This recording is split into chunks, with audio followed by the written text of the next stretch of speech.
Sure. All right. So first off, just kind of tell me a little bit about yourself. Tell me, where you grew up, kind of, what you had planned on as a career for yourself, and then how you got into cover design. I was definitely going to be a paleontologist, dig up dinosaur bones.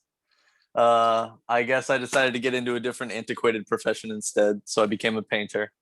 Um, I don't know. There wasn't ever like a super big plan. I mean, it's funny how life happens in like it's always two channels, right? You can look back and find evidence for whatever kind of thing you want. I guess I just wanted life to be more fun, but I felt that it wasn't allowed to be. I felt you had to be more serious. And when I was 18, I was part of. So me and a couple of friends did this like senior prank where we. This is like a little backstory here. In Indiana, you have to the school superintendent's calendar, they can't mark off a day of school as like having happened unless they serve lunch, because they have this obligation to serve lunch for kids who's like they can't get enough food at home. They have to eat at the school. Right. And so they on the last day of school is a half day just so they can like serve breakfast and then peace out. Nobody wants to be there. And we were like, what would happen if they couldn't serve lunch? So the night before the last day of school, we had jimmied one of the doors to stay open, and we went into the school and we just took all the food like the Grinch. We took everything, all the like roast beef and chocolate milk and croissants and everything they were supposed to serve. And of course we got caught. We got arrested. It was this big thing. Oh gosh. They were furious because the year before there had been another really elaborate senior prank at that school where people had used industrial strength zip ties to like tie off every single locker so no one could get to their books. And they had to go around with bolt cutters and clip every set. So they were just like, all right, these kids clearly need to learn. And the whole thing, nothing really came of it. It just made me, it was like this brush with the serious side of the world where I was like, I'd been thinking like maybe I should go into law or poli-sci or politics or something like that. And I was just like, fuck all that, man. I just want to do, and so I had no plan going into college. And I came to the South for college just because I needed the sunshine. Really just, I'm like a plant basically. And so yeah, there was a drawing class that you had to take because it was a liberal arts college. And I took a drawing class and I was just hooked. I was like, this shit is awesome. And of course, since it was a really tiny school, I thought I could draw because nobody could draw. No one could draw at all. I could also not draw, but I knew how to try at stuff. So yeah, so art. And then I just was looking around and I was like, how do you make money as an artist? And I started looking at my Magic cards and they had like Illustrator credit cards on, like credit lines on them. And I was like, oh, I'll do that. So that's a really interesting way to get it. It wasn't that like, oh, I've been drawing for my entire life, and all of a sudden people started telling me I was really good at it, and I was like, I'm just going to start doing this. It's funny because you think a lot of people just kind of like, maybe even like as writers, they kind of progress and they become a published writer, but it's not really always how it happens. You kind of just fall into it. Now there's some that like, from a very young age are very artistic or very musically, gifted and stuff like that. And they practice every day or whatever, but I feel like it's a very small percentage. Yeah, it's hard to say because I guess we only know our own experience. I try to read a lot about this stuff because I've always kind of had this like feeling of needing to catch up since I started so late. My mom will tell you like I did art when I was younger and stuff. And of course, like everybody does, you go to art class and things like that. I think I've always had the ability to take whatever I do seriously, even if it's a really silly thing. So whenever I was trying to do a drawing when I was young, of course, for the same reason that in college against a bunch of people who weren't really trying and just had to take their art class, it seemed like I was good.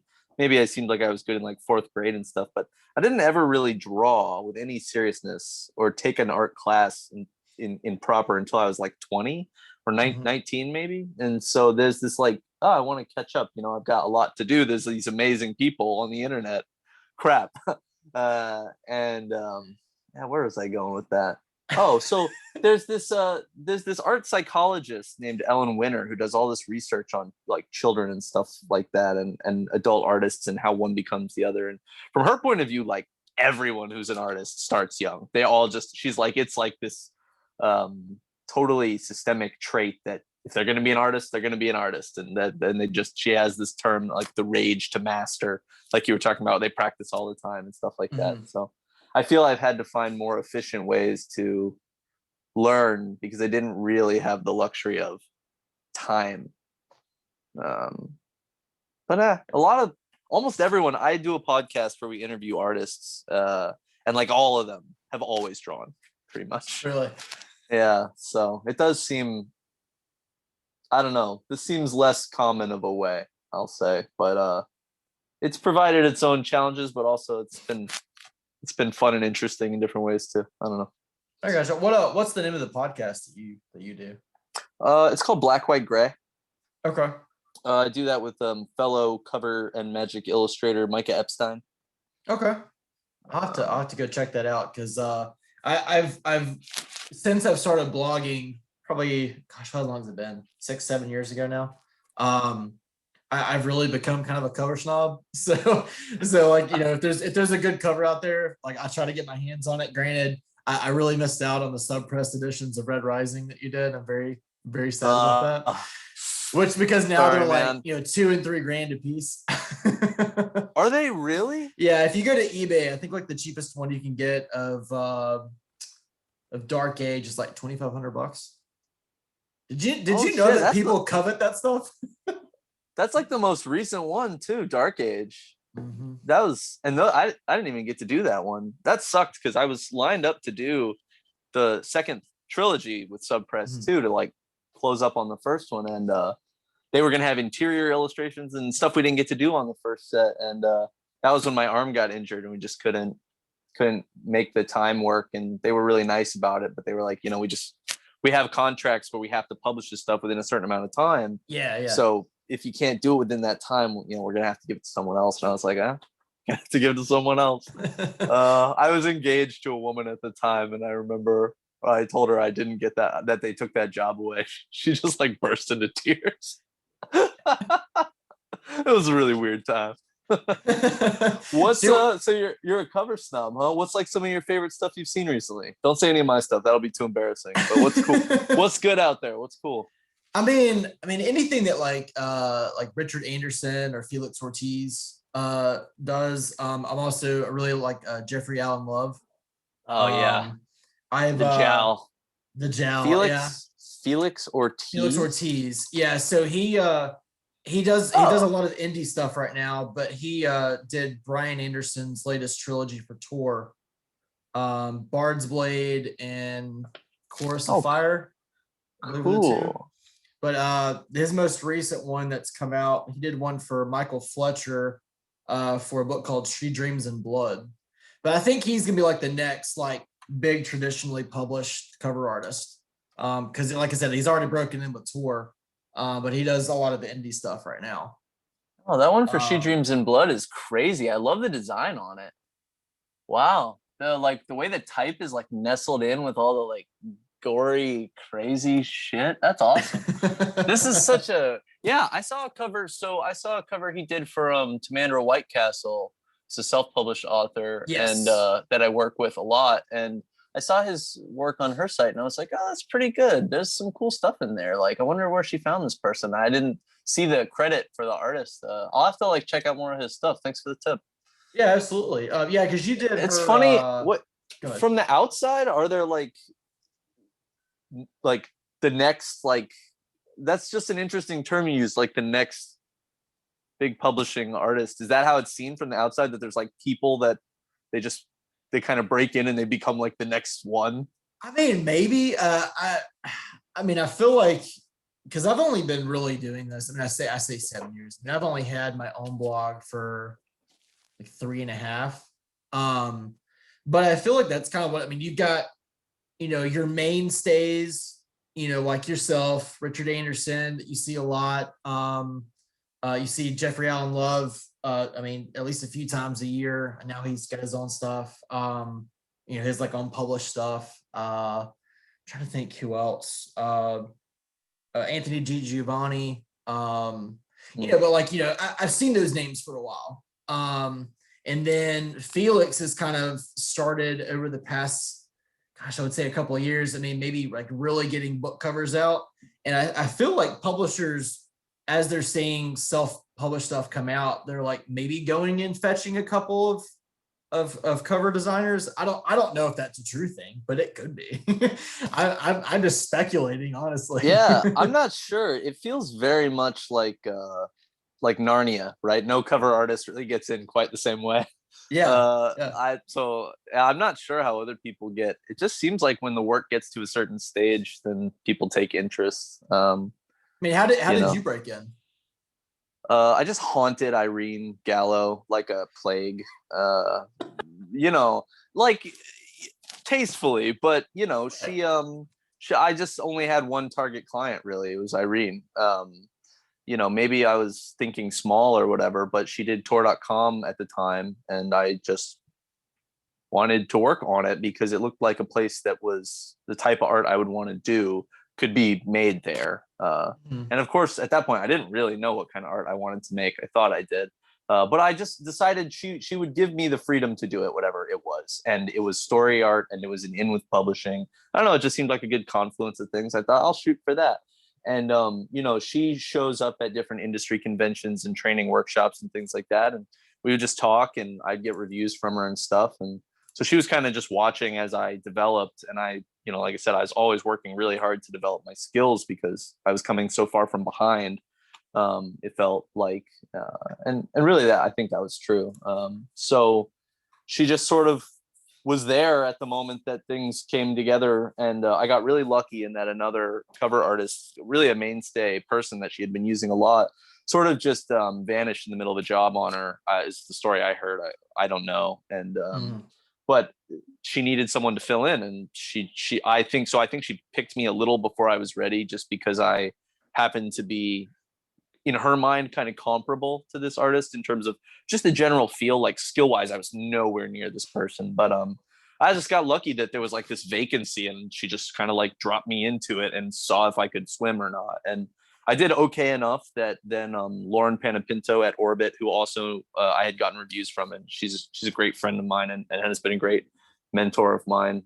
She then also needed a job that she wanted to use that same artist who was still MIA. So she was like, called Irene, was like, "Hey, who'd you use to replace so and so?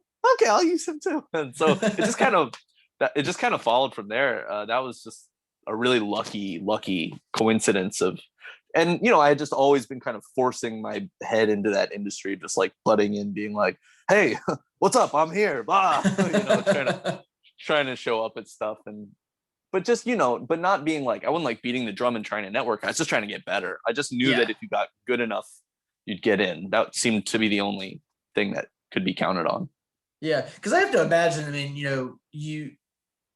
mean, as an artist, I guess there's only like so many avenues you can go in to make money. I mean, you can do posters, you can do art shows. I mean, you can paint and try to get it purchased by somebody who would maybe want to hang it up in their home, not necessarily from like a gallery or something. But I mean, I feel like there's probably more avenues than I think there are. But I mean, what is it like seeing your art on a bookshelf versus seeing it up on like a wall in like a home office, or even in like a dining room? I mean, what are you happy with kind of how your art has come out there, or would you still rather do it on a bigger canvas? Because I mean, I think about it, your art is probably a little bit bigger than it would be like on a book cover, or is it always, do you always do it with the thought of it's going to be these dimensions?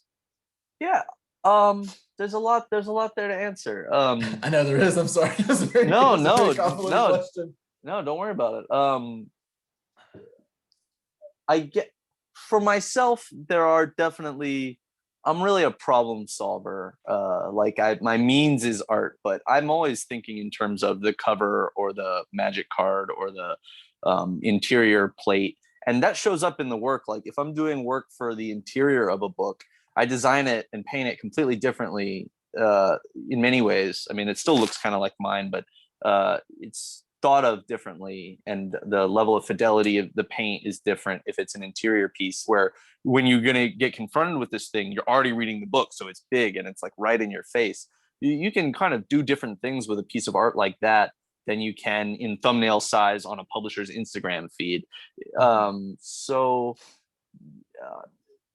I guess every kind of artist has regrets and like hangups, you know, like, of course, I'd love to be able to spend forever and nuance this stuff and make it just perfect. And there was a time in my career where I tried to do that, but you get it good instead of getting it right. And that's a problem.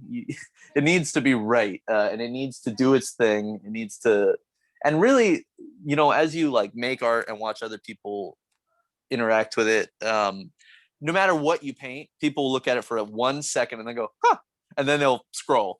And so you kind of realize like, all right, if I don't get them in 1 second, I screwed up. Like that's my job. And as a cover artist, especially. So like cover art is just really different demands, and a lot more in common with things like, you know, I look at all kinds of, you know, I'm a huge art history buff and love that stuff. But really a lot of what I look at is like Hollywood and video games, their covers and posters and promo art.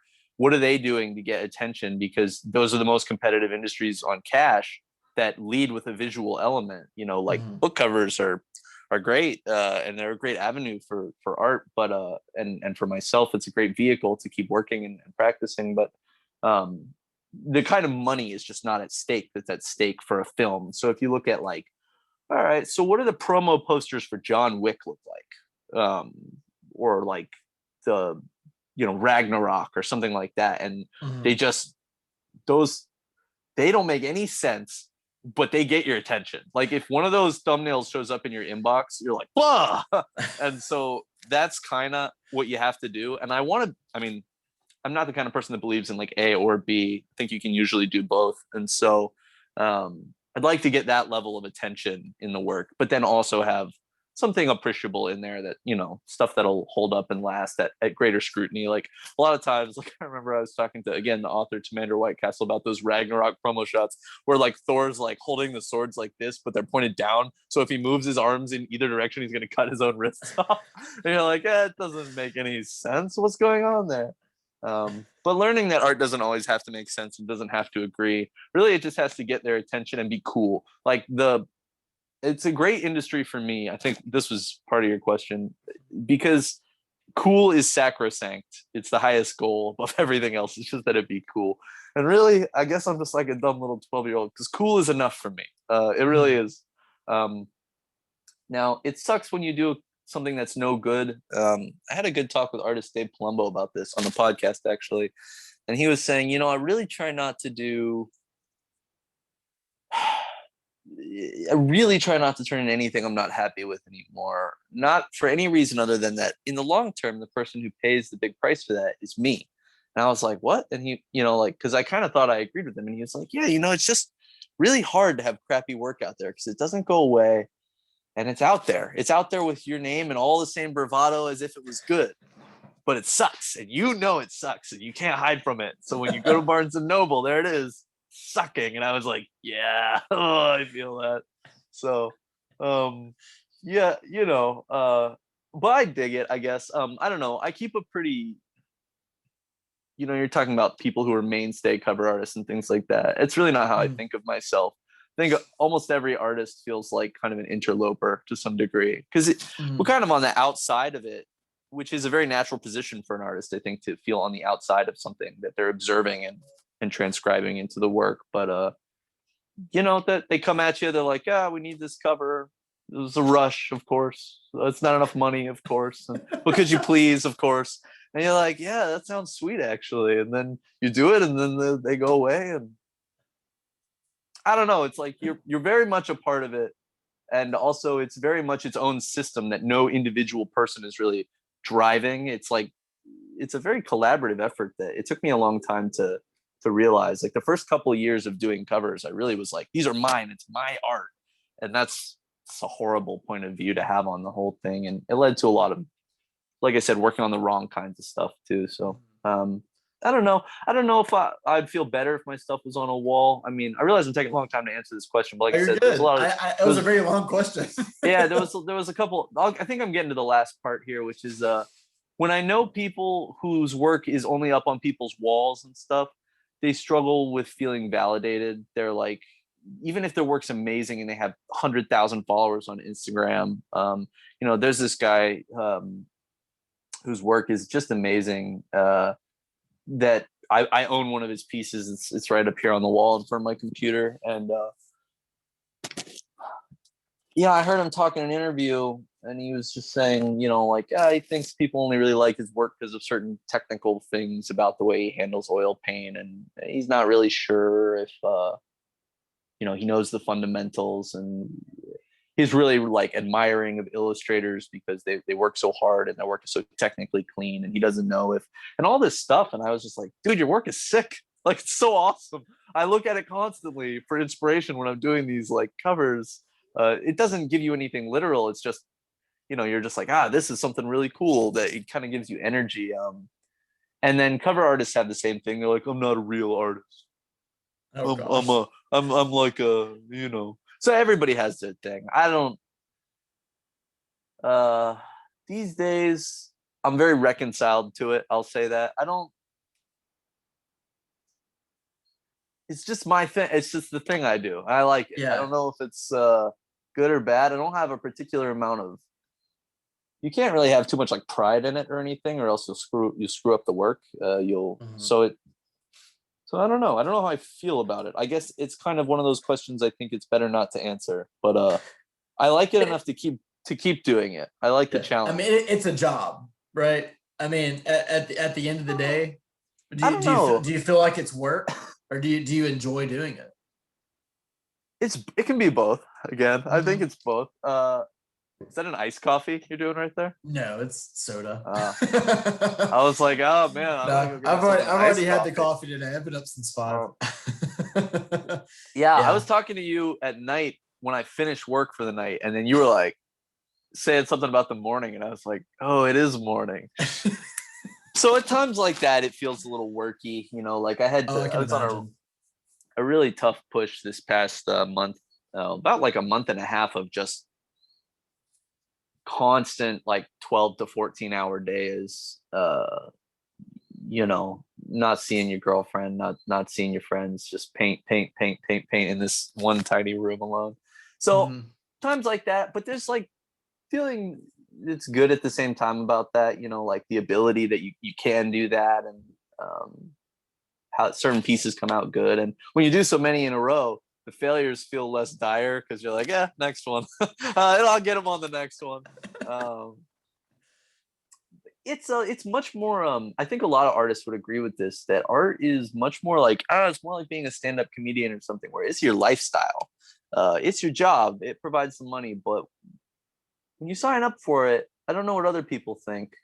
I don't think I had any preconceptions about this, but you're signing up for a whole life, and you have to be Mhm. someone that can live that life. I think a lot of people that drop out of this pursuit of this kind of art, the lifestyle turns out not to match their inclinations. For me, I like it. I sort of thrive on a certain amount of alone time, and something I can really focus on a lot. Like I said earlier, I have an ability, or maybe the curse, of being able to take things really seriously. So um, to be kind of wrapped up in the work and think about it, and then just be like, and then go and peace out for like a week or two. Like, I just finished that huge deadline rush, and now me and my girlfriend are going to get out of town for a few days and just do whatever we want and go to the beach or something. And I can just do that. I don't have to ask anyone for the time off or anything. Yeah.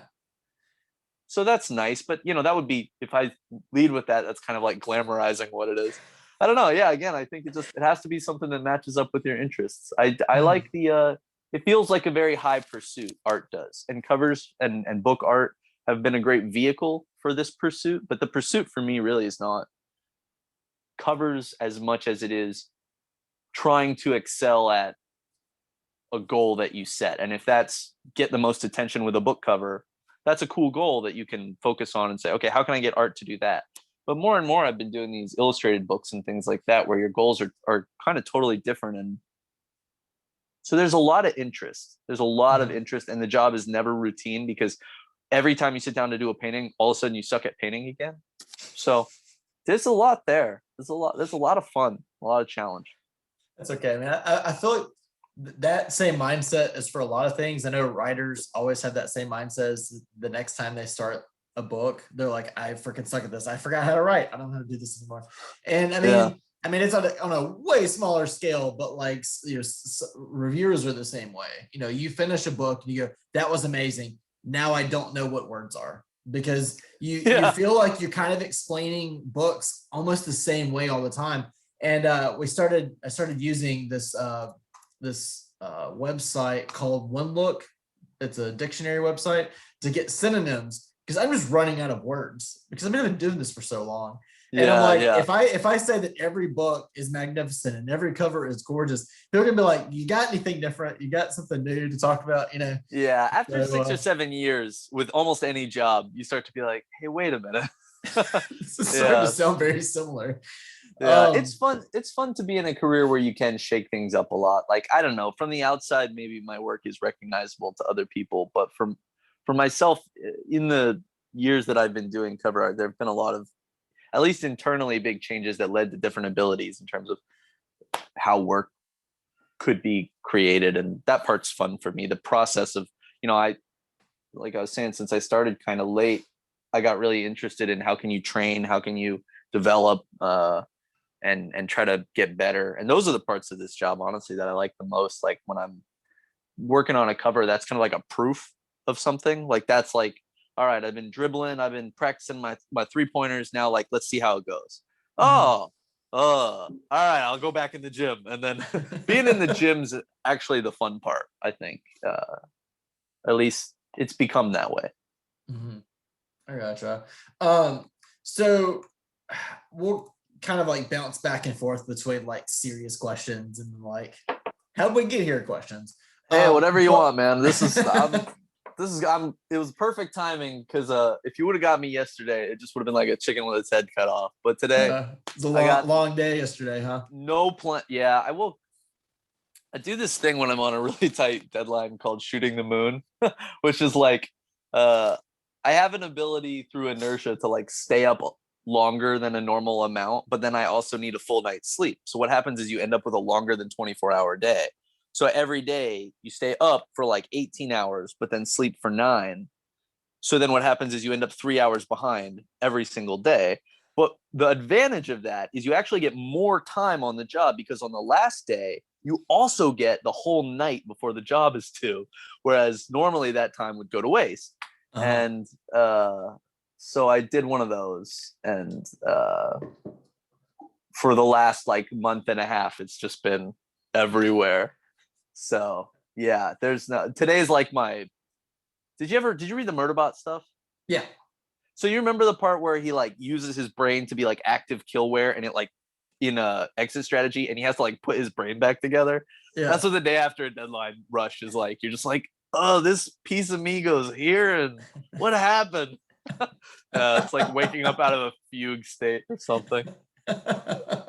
So whatever, bring it on, man. Right. What is usually like a deadline for you? Like how long from, hey, we had this really great idea, can you do this cover, until it's due? Like, do you have like a month? Do you have 2 months? Do you have 2 weeks? I mean, like what is usually a time frame of when they need, I guess, at least maybe a rough draft back?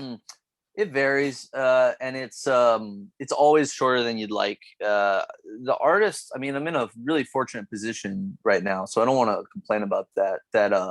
I'm constantly booked out further and further right now, which is kind of new, honestly. And so when something comes in, a lot of times they expect, like, I don't know, me and a couple other cover artists kind of talk about this. I don't know if they just can't, if they, we're kind of like, you knew you were going to publish this. Like, why are you coming to me with only a few weeks? But it just feels like the way things go. I remember Greg Manchester, another mentor of mine, who's been a very prolific cover artist. At some point, he was like, it's like the Hydra. There's no one head to cut off here. You're not going to be able to change the industry by just complaining that they never give you enough time. You're just going to have to get better and faster. Right. And I was like, that's a good point. All right, I'm in. But, I think usually when I get an email, it's like, okay, can we see sketches in like 2 to 3 weeks and a final in like 5 to 6 weeks? You know, a lot of times it's shorter. They want to turn around in about a month. And if I didn't have anything else going on, that would be no problem. But there's always, it's coming in and it's competing with. So you're like, how interested am I in this? How much money is it for my time versus what I already had booked? And can I delay what I already? So it's a constant game, but you really shuffle. Yeah, you're not trying to do anybody dirty. You got to make a living, and so if guaranteed work comes in and they're willing to wait, then you boom, you can book that slot in your schedule. Now the hard thing is when you book the slot in your schedule to protect that time and not take on other jobs on top of it if they're really appealing. But you know, once you learn that you can make any job cool if you decide it's going to be cool, then there's no opportunity cost feeling. There's no like, well, I took this on, but they're coming at me with X-Men. That's like, well, X-Men's great, but you know, I can make this new thing way cooler proportionately to what, you know, like I get to invent the look of this versus with X-Men, it's been done to death. Do I want to paint some X-Men shit? Yeah, that would be awesome. But at the same time, not bad enough that, you know, to like trample my schedule. So people, and one of the reasons I've been working with more and more self-published authors, they're amazingly flexible, which is great. And they're generally happy to like book in advance, and they pay a lot faster than brick and mortar publishers who just like, you know, take their sweet time a lot of the time. So it's good to have a balance. But yeah, to your question, generally once the process with somebody starts, it's about a month. I mean, because there's back and forth on the sketches, and different covers need different amounts. Like with book one, it's always way tougher because you're kind of like setting the look. But you know, like for the stuff I did for Subpress with Red Rising, after cover one, like I knew what covers 2 and 3 were kind of pretty much going to be. Like you have an idea. There's only so many places this can go, ways the theme can evolve. So when you're doing the sketches, I'm really not sketching scenes. I'm sketching like book concepts. And I don't know, I don't say a lot in my emails, so I don't know how the art directors take that. But when I've talked to art directors one-on-one, they've said, oh no, that's good, we like that. It's a lot more ammo in their meetings, because really what you're doing is like helping them out in their meetings. Like they've got to have options and things to show, and you need to create a lot of dialogue with your work. And which is good, because if you get in that habit doing it with the art directors and in the client meetings and stuff, then you know that the work's going to create some dialogue out there in the world too. Hopefully, if it can generate interest over a boardroom table just as a sketch, then you know you're onto something good. So that's the sketch process is really a lot of back and forth, and then sometimes the final is like that, but generally no. I mean, generally, if you do, I'll say this because I know we're gonna get around to that question of have you done bad covers? I'm gonna be like, oh hell yeah, let me show you some of them. But if you do your job, you really don't get a lot of feedback on the final usually. By then, I mean, as an artist, it's easy to be like, ooh, did I go too red? Did I not go red enough? But like, if you look at your painting versus the infinite myriad of things it could have been coming out of the ether of nothing, it's, you know, whether it's a little more red or a little same freaking painting, man. And so, you know, that you got to learn to just let that go and be like, for what it was supposed to be, it did it, you know, it's a thing. So really the sketch process is the painting process for covers, I think. So that's where I've really learned to take my time. And if the client takes their time on feedback for sketches and you end up with an improved sketch like a week before the cover, then I'm much more comfortable just being like, this is going to be late. Like we worked really hard, and I'll go through any amount of turmoil to get the right thing in the sketch where everyone is happy. But, you know, then I still have to paint it. So. Right. I gotcha. It is interesting because, you know, with indie published books, you know, they kind of have their own timeline. So, you know, you could be contacted at the very beginning of it and go, hey, I'd really love to have you. This is my idea, blah. Well, the thing is, it's like with traditionally published books, sometimes they're announced like a year, 2 years, sometimes even before that. And you're like, you would think they'd want to get like a cover pretty quick, not announce it or show it or do a reveal or anything, but at least have like you guys going, hey, this book is coming out in a year. Can you get us something in 6 months? But I guess, Yeah, maybe yeah, that would be having that great, much, but wouldn't probably it? having that much lead time would probably like kill your drive, I guess. I mean, because like, okay, I've got 6 months to do that, so I can just set that aside and take It on all this depends. other stuff, and then It that time depends. gets down the Yeah. road, and you're like, oh crap, I got like a week to do this. That's yeah. I mean, it's like some economist or whatever it was some law that's like the job's going to take however much time you allot for it, which definitely always proves to be true. On the other hand, the more time you have, the better the jobs come out typically. So there's Right. that. It's weird. I guess it goes both ways, but I don't know. Yeah, I don't know what their meetings are like and what their schedules are like that they don't have stuff more in advance. But It is what uh, it is, right? what if there was? I mean, again, like I said, the amount of work the time takes in the end, it's gonna be kind of the same no matter what.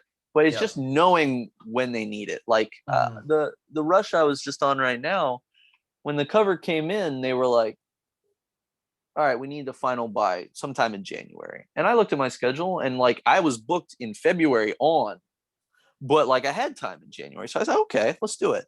But then the sketch feedback and stuff took so long that it was February by the time we got an approved thing, and now I'm in a jam because I was like, well, these people in February have been waiting for 6 months. I got to do their job actually before I do yours Mhm. because that's how like commitment works. Right. And they were like, but we said we needed this in January, and I was like, yeah, but it ain't January no more. Like, I'm sorry, I didn't control that this job went a little slower. And Yeah. it sounds like hopefully nothing I'm saying sounds like in transcripts and stuff, things can get lost in translation. This is all being said with a smile on my face, for the record.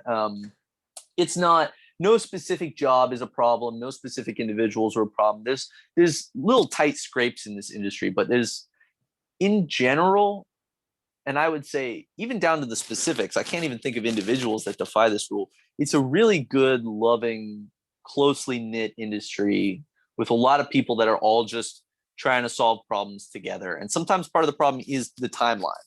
And I am notoriously crap at helping with that part because I will just not give it to you until it's ready. Because from my point of view, if you get mad and fire me, and this has never happened, but if someone was to just be like, yeah, that Tommy, he's never on time, so screw him, uh, that would be better to me than having work out there that sucks. Because Right. in the first couple of years of my career, I did enough work that sucked. You have to get by, and you don't know very much yet. And like I said, I was coming from behind, and so you do whatever you have to do to get by. But there's enough bad Tommy Arnold art out there now that I'm trying to, you just like Dave Palumbo said, it hurts. You get tired of that. And so these days I think it's a more important outcome for the work to be good than anything else. And so if you have a rush, probably don't come to me. Just I'll put that out there. Yeah. So I don't know. um, what are the so this is probably going to be more from like an indie side than it would be a traditional publish because I'm not sure exactly what avenue it would take at that point. But what are the elements an author needs to prepare before approaching you for a cover? Like in other words, what do you want from an author? Like, do they just need to tell you, hey, this is a synopsis? Hey, this is a scene I had in mind. Hey, this is do you read any of the book before making a decision, or does the author just go, this is what I want, make it happen? Um Again, I'll say it pretty much happens all those ways. The ideal scenario is that they show up with money and the book. And because if they, with self published clients, they take half up front because no one who's serious says no to that. So you weed out a lot of people right away. You book the time and you know for sure you've got someone you can do business with because they're already doing business with you. That's all really important. That there's certain rules you set as an artist that once you set the rule, if you had a good reason for it, and I stole this quote from Phil Hale, then you don't have to think anymore. You just follow your own rules. And so I do that part. I just say, here's the rate, and I always make sure the rate is scary. So that gets rid of a lot of people too. And if they say, yes, I'm good with your scary rate, and here's half up front, then you're like, great, okay, this is going to be awesome then, because that means all the rules are set up to make sure we can do a good job. If you did that part and you have the book already, then it's gonna come out great. I read all the books. I read everything I've ever worked on if it's available. If all I can get is like a rough draft, I read that with all the typos and everything. Authors are probably horrified some of the stuff I've read, but I think that you get every form of art is about communicating something through gestalt that you couldn't specifically point to. As a human, you're trying to communicate. Language is a type of communication. Your even like evolved thought is just a tool for getting by in this world.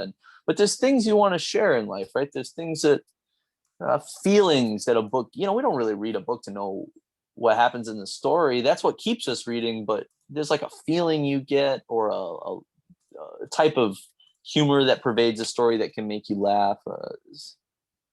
These different overtones and undertones and all this stuff. And so anyway, all that stuff, you can get told and told and told by an author what the book feels like, or you can read one page of the book and you already know what the book feels like. And I think if there's any knack I have in this field, it's just being able to read a book and find an equivalent gestalt in pictures to the feeling of reading that book. And so part of that's probably that art directors and the people who like my work that hire me, who are publishing their own work, they tend to like the same kinds of things as me. So they write stories that maybe I find easier to translate. That could be it for sure. But I find that process really enjoyable to try and go from one to the other. And the coolest pictures show up that way because I didn't write the thing. So I'm responding to a totally novel piece of stimulus. Like I don't get to, like, if it was up to me, I'd just paint a big face right in the middle, looking really pretty like aggressive and angry probably every time. Like that's all I need in a painting. So anything else comes from the book. So yeah, if they have a book, I want to read the book. And if they have really clear ideas for the scene and things like that, the best thing they could do is be honest about that. Because if they have that, I'll still read the book and that information will inform it, but I'll be reading the whole book looking to supplement their thing. Okay, how can I make your shot? And what can I find to attach to the same shot? If you don't have a clear idea, that's fine too. People sometimes are embarrassed to just be like, I want to cover and I have no clue. Great. That's also great. Just be honest. I think honesty is really important. The toughest jobs are when people think they know what they want and they're not really sure. Like, oh, we want I'm trying to think of an example that's not real so that I don't get just somebody just dropping like an RPG in my window.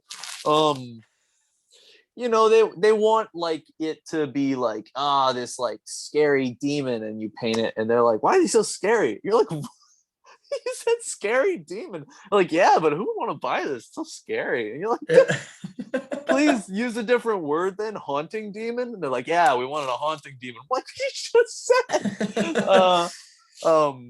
Yeah, well, these words, like, they really do mean things. So yeah, just whatever, just be honest. That's I guess what I would ask of clients. I gotcha. You're sitting there saying if you could just do a face on every card. I always come back to the one that's on your main page, the Song of Fire. Oh yeah, that was a fun one. It's gorgeous, by the way. I told you I wasn't going to use that word. No, you didn't. You just said you use it a lot. I do. Yeah, that was a fun one. That's phenomenal. And I think like that's like the one that always comes to mind whenever I see your name come across something. I was like, oh yeah, he did that one. Yeah, you have pieces like that. You familiar with the animation work of Miyazaki? It's not Studio Ghibli. Yeah. Wind Rises and Spirited Away and all that stuff. Yeah. He did a Totoro, which is like this huge international phenomenon. This character Totoro that they sell backpacks and you can get little chibi pets of Totoro and stuff. Yeah. And Miyazaki went through this period where he just like hated Totoro. He hated Totoro, and people were like, "Why? Why is he so mad at Totoro?" They're like, "Oh, Totoro's his demon. He feels he'll never be able to do anything that can get him out from being eclipsed by Totoro." He's like, his creative career died with Totoro. And so me and Micah have this joke about like which piece is currently your Totoro. And I don't hate that piece. I really like it. But it's another one that it came out of just someone didn't have a brief. I just read the story and I was allowed to do whatever I wanted. And I was listening to a lot of hip hop at the time.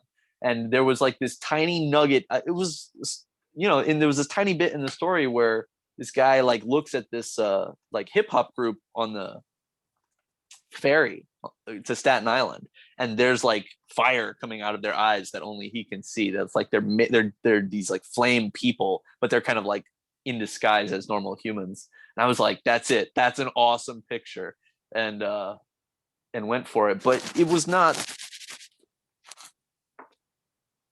Yeah, no, very few people have come to me about, like, a lot of people say they like that one. Nobody has commissioned me to paint anything like it. At all, basically. So that's always weird, but Okay, you have if I ever do write the book that I keep saying I'm gonna write, I'm going to come to you. I'm going to commission you to do one very similar to that. I did get one commission that was based on it. It was a self-published author. Are you on my site right now? I think I saw you clicking. If you go to the like more work section and scroll down, there's one of like a dude's like kind of standing in front of a microphone, and there's another head like screaming. Yeah. And that one was, the commission came in that he was like, I really like this piece you did for Song of Fire. But his book was a little different, and he wanted a much cooler palette. So, it ended up a little different. But so yeah, I guess there has been one time that one came back around. Let's say, because one similar would be Wizard of the Pigeons. I mean, it's a little bit further back, but you still have a face, and it's very centered on the face. At least the one I can tell. Oh, the front cover.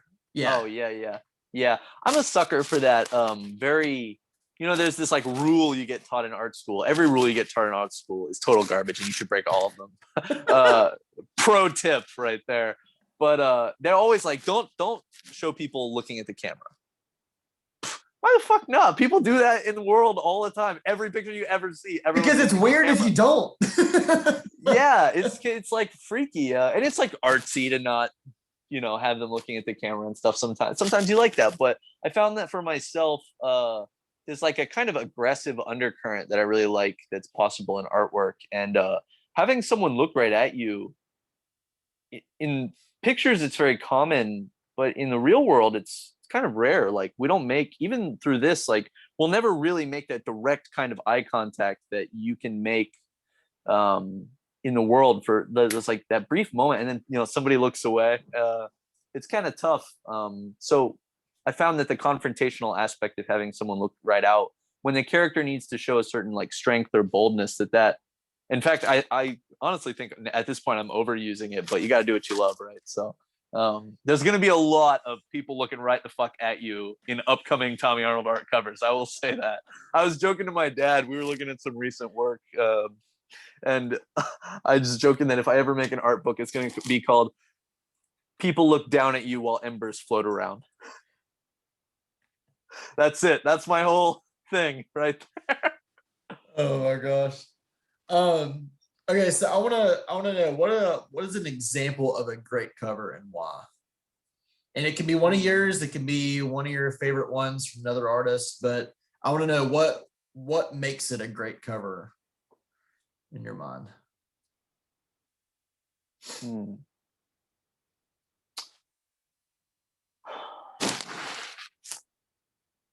It's a tough question.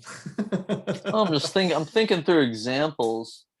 I keep all kinds of like folders for stuff like this in my computer, where whenever I see a good one, I save it down. It's really kind of an intangible in terms of there's so many things I feel that have to go right. You need the right look for the book, I think, is really important. There's like a combination of two things, which is, can it generate excitement, and does it show off the book's individuality?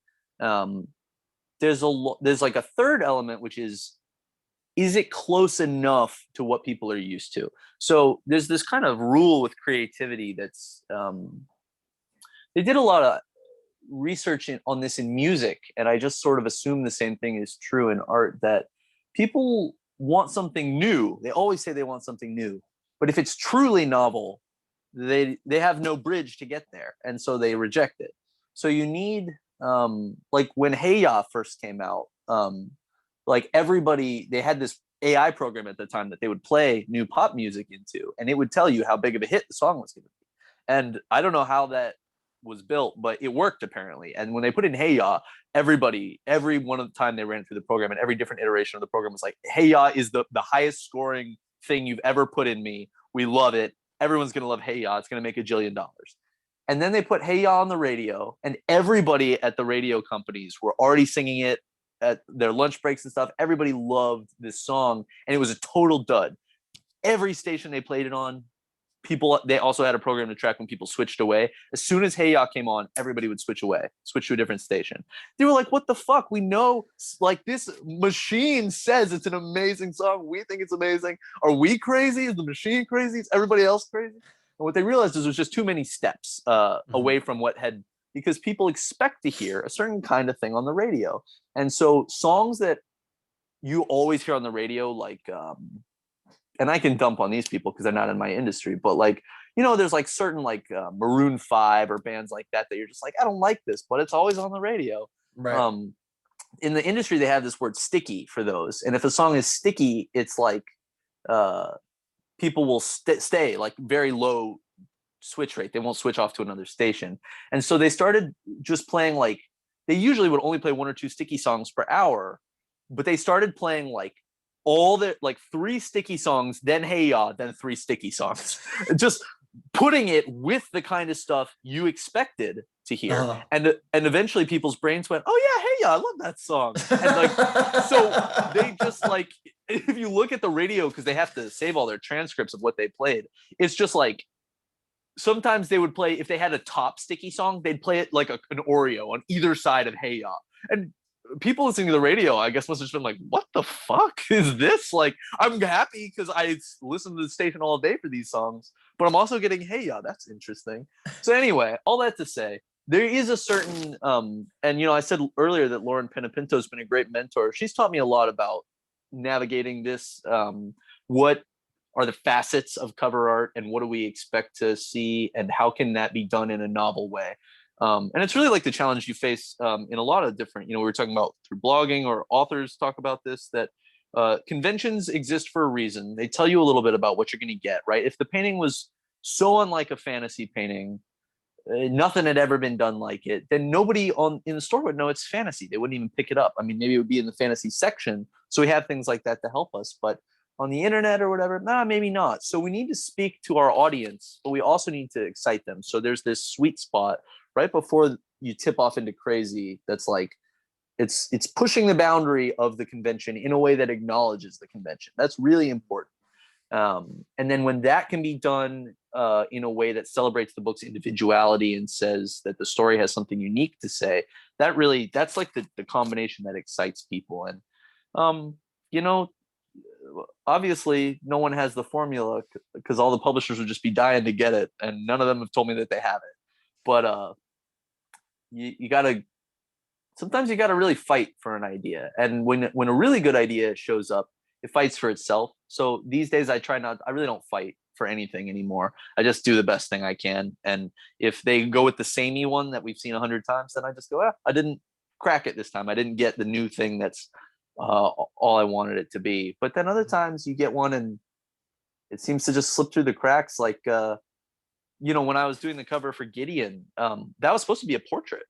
And I did like several sketches I was really happy with that were portraits. And I was like going to paint all the paint, like dripping on her face, like really deep and structural. And it was going to be more like the Song of Fire painting. And I had done this, but when I read the book, I had this idea of her like walking through all these bones looking kind of baller. And I had not really done a cover like that. And I sketched it up, and she kept asking for different versions of the face, and I kept doing them. And finally she was like, I just can't beat your like standing up one. I guess we'll do that. It's growing on me. And so it just kind of fought for itself in that way. And I don't know if that one is, people have spoken highly of the cover look for that series. But when I think of a really beautiful cover, I just saw on Instagram today, Irene had posted the mechanicals for Chosen and the Beautiful, which has cover art by Greg Ruth. And that's an amazing cover. God, it's so good. So that comes to mind just because it's on the tip of my mind, I guess. there's been other covers, you know, you just see something that's really interesting and eye-catching, but in a way that you're not used to. Like James Jean did a cover for The Shape of Water novelization that was really quite beautiful. And it's with the type that it's so beautiful. When you see it on its own, you're like, that's just like a low-key drawing. It's cool, but as a cover, it just was like, it basically was like only a type cover, and then it hits you like, oh, like it's how much they downplayed what an insane drawing it is that you really find it does feel like it's like seeing something underwater, that you find this drawing on this cover. I don't know, at least that was the way it looked when I saw it in the bookstore. That was the experience I got it in. So when you see a book, you just sometimes you get that experience. And like, I haven't read that novelization of The Shape of Water because I'm not the kind of person that goes into Barnes and Noble and buys whatever takes my fancy. But if I was, and I definitely would have picked it up. And I picked it up and looked at it, and I was like, sweet, I'll steal these ideas. And then I put it back down on the shelf. So stuff like that. You know, and there's artists you mentioned that just do a bang up job. Like, I've definitely seen Richard Anderson covers where my instant response was to just curse. You know, there was just something about it that, you know, what is or what it's kind of saying, but you haven't seen anything quite like that. So yeah, I think that's a really long way of saying what I said at the very beginning, which is just those few things coming together in a way that's new, in the sweet spot of new. I gotcha. All right. So we're coming to your long-awaited question, which we talked about at the beginning, and then you said you wanted to talk about it again. So sure. I want to know, what is an example of a bad cover of yours? Because you've told me you have more than one. There's plenty for sure. Let me, you know, I've got like a folder here of like all the work I ever did, pretty much, as a professional. Let me just crack this open, and I'll see if I can.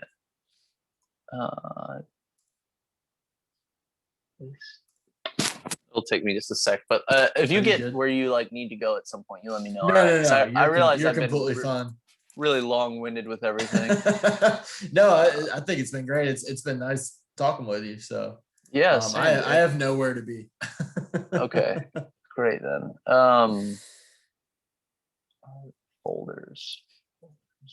By the way, I wanted to let you know, I definitely read The Unbroken by C.L. Clarke, mainly based on your cover art for it. I thought that was a cool story. And I read it super early. Yeah, I thought it was fantastic. And I'm actually chatting with CL next week. So awesome. I'm looking forward to that. Tell her I said hey, and thanks for the good reads. Absolutely.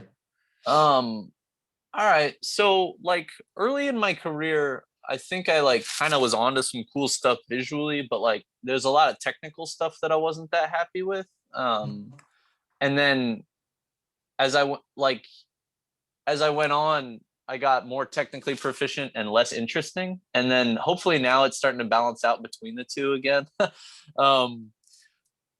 So like for the first little while, the work's actually pretty acceptable because it's just got a kind of like interest that I guess carries it. A lot of that was in the technique and stuff though. Like I feel like at the beginning I had really worked hard to go, but I didn't, you know, like the work was kind of riding on its technique, in a lot of ways. But that'll hold work and carry it a certain amount of distance. But it sucks as an artist to be afraid, you know, to like have something you want to do and not be sure if you can, or for the whole process to involve fear. And that was really what my process had become, was a very fear riddled sort of process.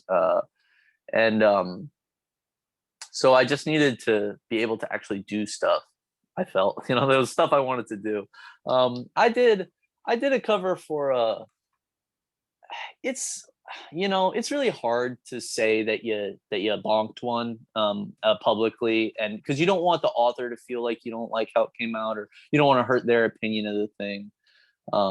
But I did two covers for a series. I think the first book was called The Guns Above from Tor. And let me see what comes up when you Google that. Yeah, is it the one they're like, I guess, like on an airship? Yeah. So yeah, I did that one, and then there's a second one called By Fire Above, Mm-hmm. and both of those, personally, I'm not real happy with. Um, and again, I don't want to. They and I think the people at Tor really saved these paintings, like the type treatment and things like that. Really does a lot. And the second one I think is probably a little better, but that first one is just like an ode to everything I don't know how to do and everything. Like this is one where I wasn't allowed to read it, so not allowed to. Just it wasn't really offered as part of the gig, and at the time they didn't always have the stories to give. Mm-hmm. And it just I tried to do certain new things, but they were beyond my scope and I didn't really know how to incorporate them. There's just parts that ended up technically really shoddy, and the composition was really all over the place. And I just, it was just like I sketched a thing I didn't really possess the competency to finish. And I just personally don't really think steampunk or Zeppelins or any of that stuff is cool. So I I tried to focus on other parts of it, parts I could like, like the military, outfits and stuff like that. And I think that's fairly effective, but there's still just, this doesn't really show anything new about anything. Mm-hmm. It's not visually all that strong. I just the people at Tor really saved this one for us, but in general, yeah, I have regret here that I didn't, yeah, that's what happens when you do one that's not great for you, is even if it does its job. And it's harder, like if you get praise about that cover, you just like, oh, don't say that to me, like that hurts even more than if you admitted it's garbage. And I'm not saying that about this one, that it's garbage, but this was around the period where like I could just feel things missing in my ability that I knew I was having to. This cover has a lot of style, but Mhm. no soul and no style, because of it's got so much style. And I started experimenting a lot more at that time, trying to figure out what it was that I was missing and how to get it. And there's, when you do have fear, you fight more with your clients and things, like not fight, but you put up a fight to some degree about certain things. Like I did the cover for Imagine FX magazine around the same time. You should be able to Google that up if you just Imagine FX and then my name. It's like this girl, kind of Tomb Raider style girl, like falling, and she's catching the title of the magazine. Mhm. Um, and like it's passable, but I see this as a big, yeah. I mean, and conceptually it holds up, but this was a real struggle with the client because I didn't actually possess the ability to do this painting, and so I had sketched something that I got really attached to. And attachment is, like, in all of life, pretty much the worst thing you can have as a human, but especially as an artist. If you Mhm. love something too much, oh man, you are in for trouble. I did this sketch I really loved, and they like wanted to change it, and I just could not deal with that. I was like, no, it can't change. Like, they were like, it's the cover, it needs to have a face. Like, girls' faces sell really well. Can you just turn her head so we can see her face? And I was like, fine. And I ended up doing it in this way that I was just never happy with. And yeah, so I don't know. There's examples like that where the thing does its job, and um but you're somehow, as an artist, you're not happy, or they kind of remind you of things you got wrong, or didn't Mhm. didn't didn't do right. There's Well, I have not, to say, I mean, you talk about how you don't love the Guns Above cover that you did. I can actually see, and if it's okay that I say this, I can see how yeah. you improved with that same design into the second book.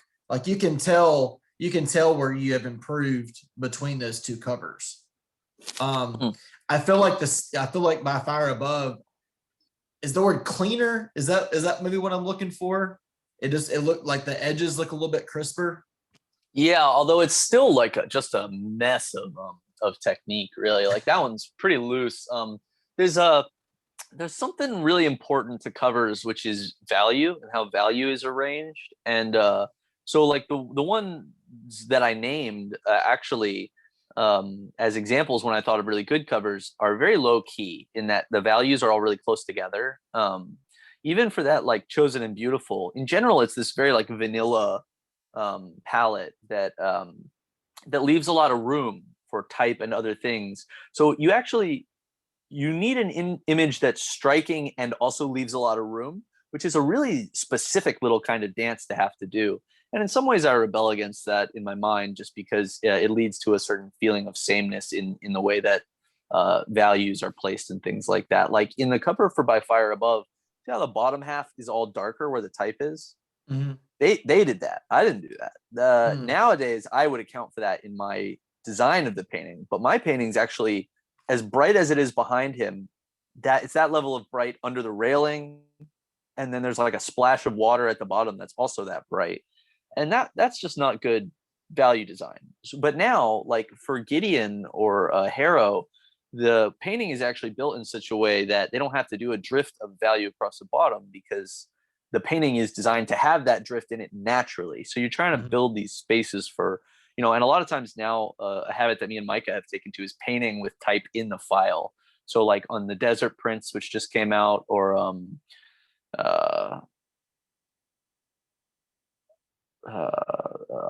can't say the name of it. The one I just finished last night.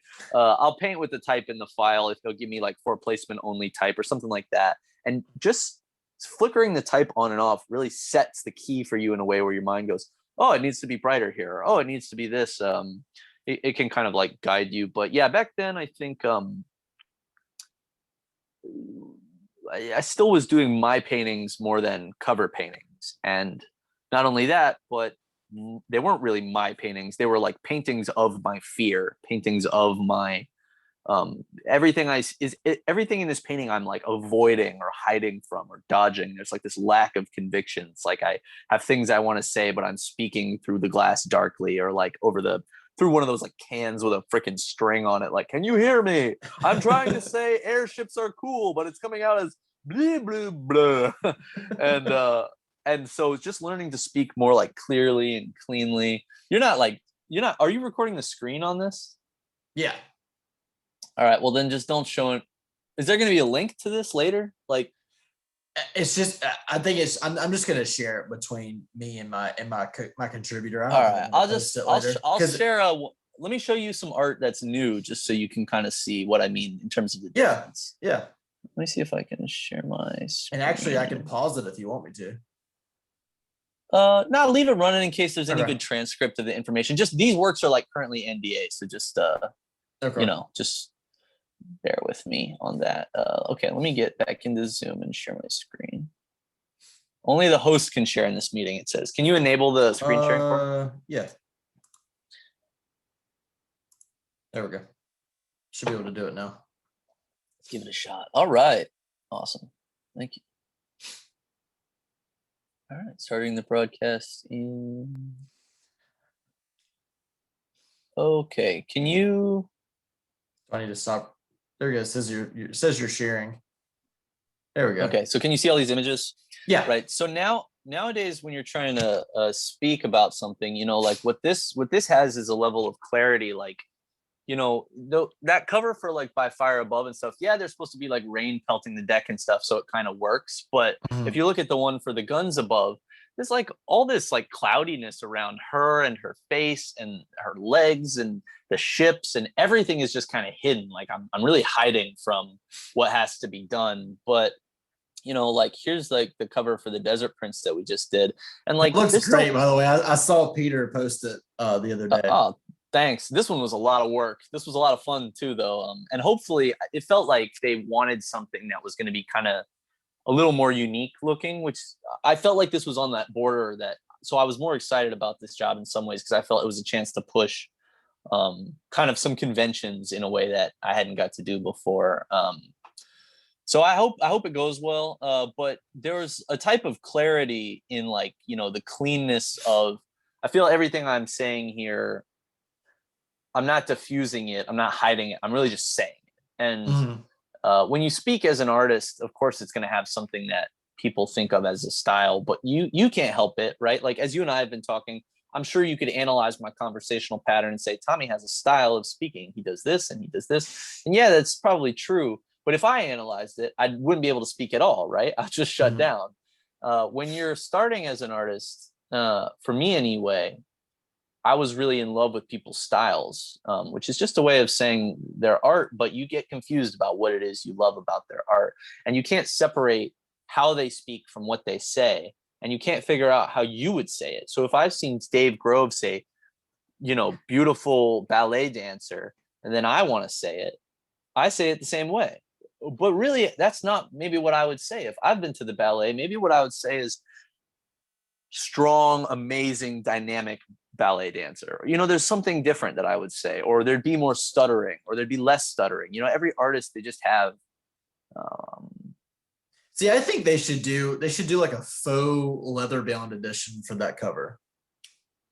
That would be cool. I don't know what they're gonna just because of the way you've got the designs outside of like her, because it almost looks like one of those Barnes and Noble like like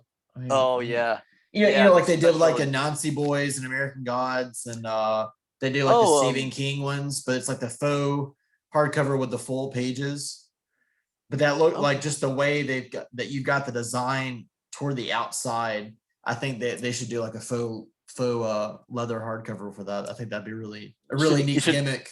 Email him and tell him that would be cool. I think he was talking about doing he asked me to do, one of the reasons this one took so long is all the gold elements in the border are on their own layers. So they were gonna mask off all that stuff and do the border in like gold foil or like raised or something like that. And I thought that would be pretty sweet too. I don't know if that ended up happening, but there was a lot of work in the file to make sure it could happen. One of the challenges of being a cover artist is you're not just delivering. Sometimes you are just delivering a painting, but a lot of times you're delivering like a utility, like an object that can be used. And so making sure the file has certain types of clean selections, or, not just where can the type go, but like, how can this be functional for them? And this was like the height of that. Just every little one of these, all this like elaborate stuff that you just feel, these like swirls and stuff, that's all on like an individualized layer where there's like a perfectly clean selection so that they could mask it all off for foil and stuff if they wanted to. And that's grief. Yeah, it's just a lot of extra time and effort to make all that happen. But so anyway, I mean, hopefully that's a good example in that there's like a cleanliness and there's still like smoke and embers and stuff, and yet it's just more like plain spoken and clear. And I'm not hiding from anything in this painting. I think in art, even if you have a holistic concept for something and you speak about that plainly, it'll carry. But before, I didn't have clean concepts, so I kind of mussed it up with style. And eventually I figured out what are my coping mechanisms. Like when I don't think I can do the job, how do I hide from the job? But now I try to really actually do my job. And that just leads to a very different type of picture. This is another one that hasn't come out yet. That's wow. This is for actually for Tamandra Whitecastle for her like next series. We started doing covers for that. And it's a bunch of like Viking shield maidens in like a magical sort of Viking setting. So anyway, but I feel like this has like the looseness in things in certain areas that I wanted when I was starting, but it's not achieved through trying to be loose. It's just achieved through trying to paint well. And there's a very different aspect there. At the same time, I think it's better designed for type and things like that. I mean, all the brightness is at that tiny band at the bottom, but in general, this painting's in a much more narrow key in some ways than something like The Guns Above, where the background and the figure are so separate from each other. And so there's things like that each cover you're doing a special dance of like, how can I use what I technically know to also make an object that will be appreciable in its own right? And it becomes more about the book than the art, really. So anyway, man. So that is just stunning. Like I could say that like on a like a movie poster or something. Like it's very cinematic looking. Just like you got the torn up shield and then the red and the clouds in the background and stuff. It's just real neat.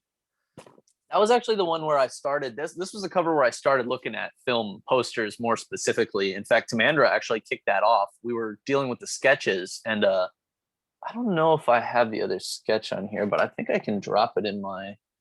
We were doing some different stuff, kind of like we were like thinking of this book as like, which Marvel movie is this? And so we started out with like, maybe it's more like Guardians in terms of how the cover will be. And so I had done this. Yeah, I'm gonna upload it if you have a sec. I'll just upload it so I can share it. There's this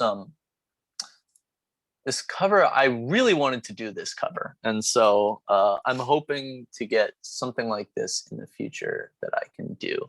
But this was. Yeah, here, I'll show you a couple other just like insider things, since none of this is going to get like screen shared, and since we're just chilling. This and some of the alternate sketches for that. And yeah, here we go. All right.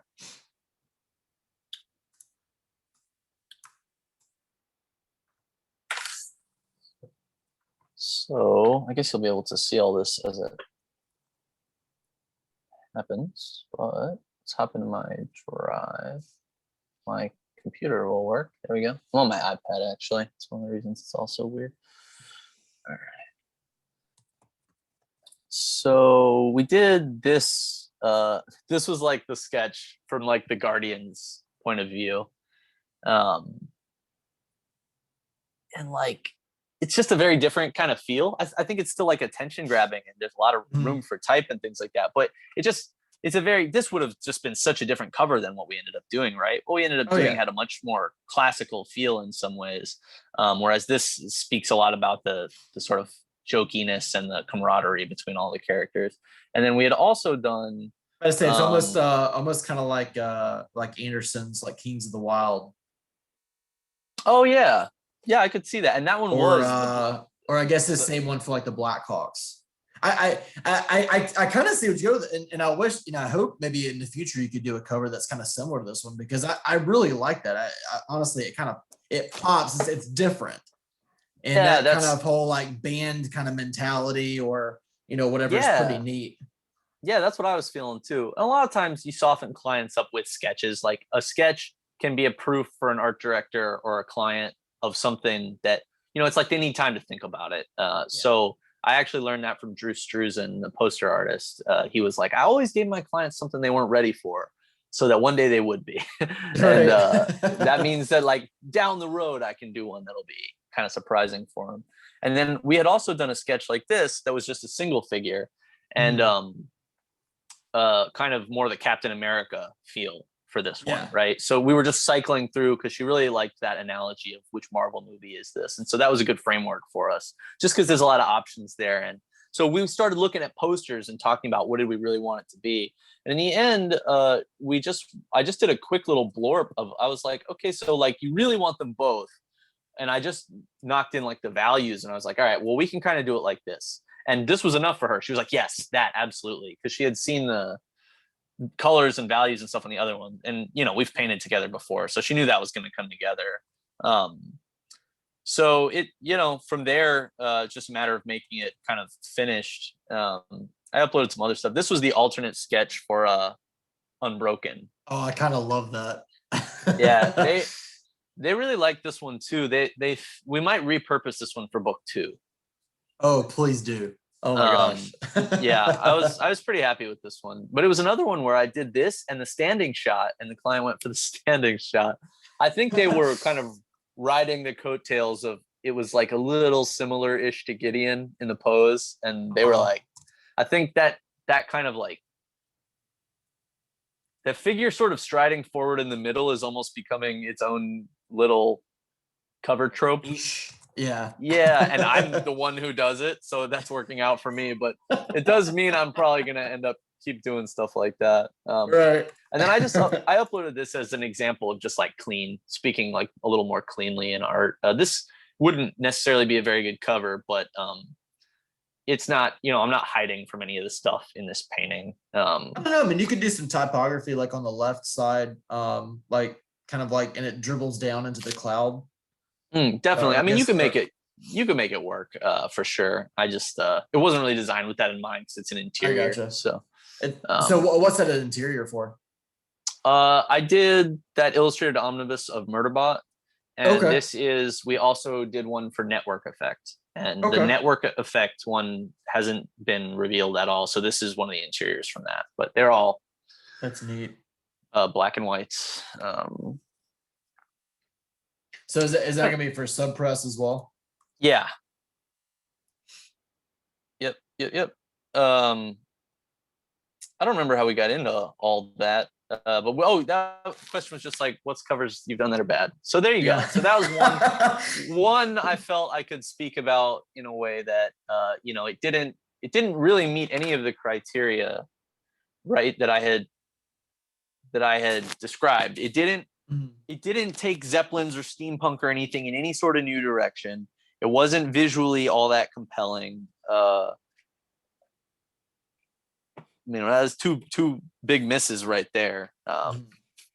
So gotcha. We've probably already hit on it a little bit. And I know one of the things is this cool, because it's like the cool factor. I know it was part of it, but what are like 3 to 4 elements a cover should express to a reader? Or are there even 3 or 4? Is it just 1 or 2?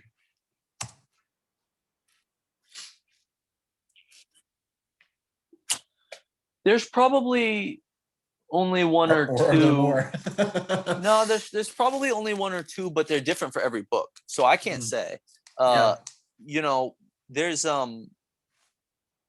There's this idea of like different facets, right? Like that if you have a spaceship on the cover, that means one thing about the book. Like you just don't have a spaceship on the cover of any book because that speaks a very specific thing about what's going to be inside the book.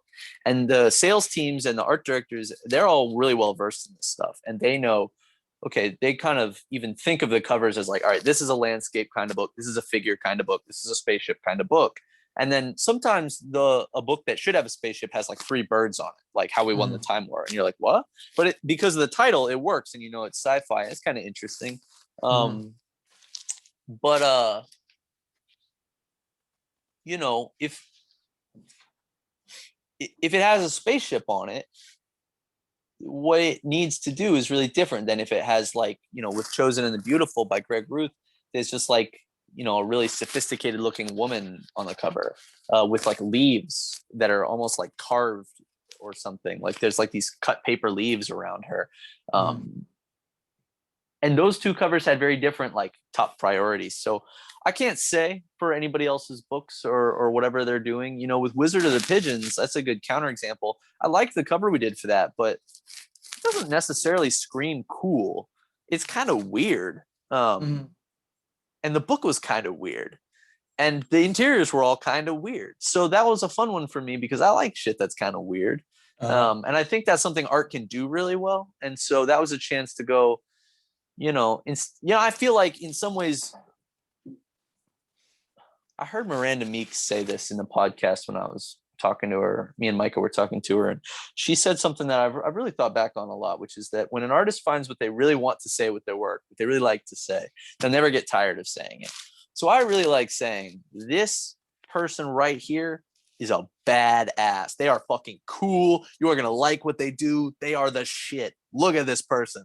That's kind of what I'm able to say, and I like to say it. So because I believe that people have a power, that they can do things. And so when they have stories about people who can achieve things, it sounds kind of hokey maybe, but I believe in that. I think it's a great message that people can do things. It sounds so simple, but like you can do stuff.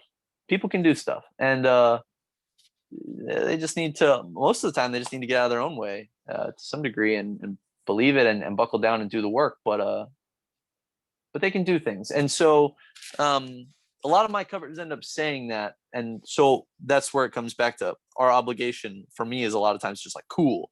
If it's cool, like, you want this person to be so cool that the reader wants to be that person. That's how cool it needs to be. Yeah. They need to be so ripped or so sexy or so. I think that word "so" is a cover's highest priority.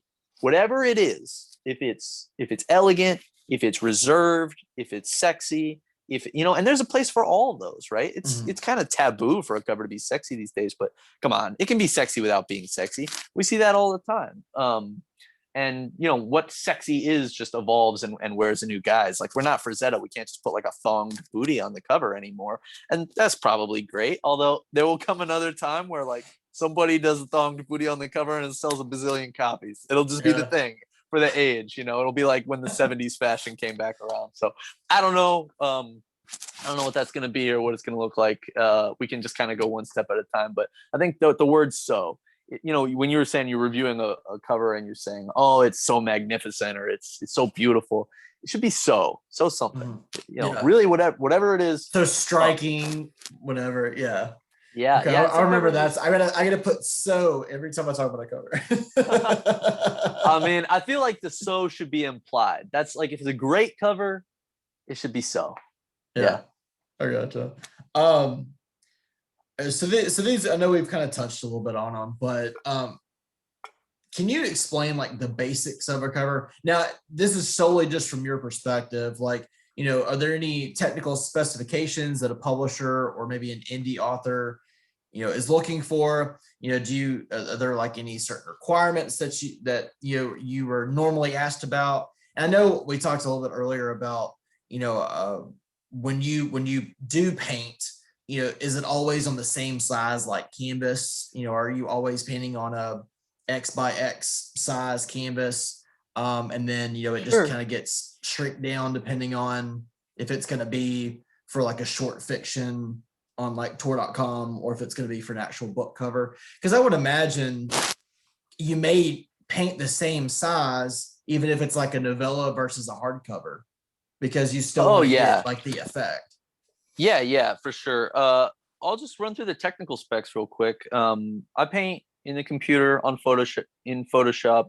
Um, I use a really old version of Photoshop. You don't need like modern technology. They really haven't upgraded the painting side of Photoshop since like CS3 or 4 maybe. So I use CS6 just because certain plugins they don't actually have support for older versions of Photoshop anymore. But like, I don't pay the Creative Cloud subscription or anything like that.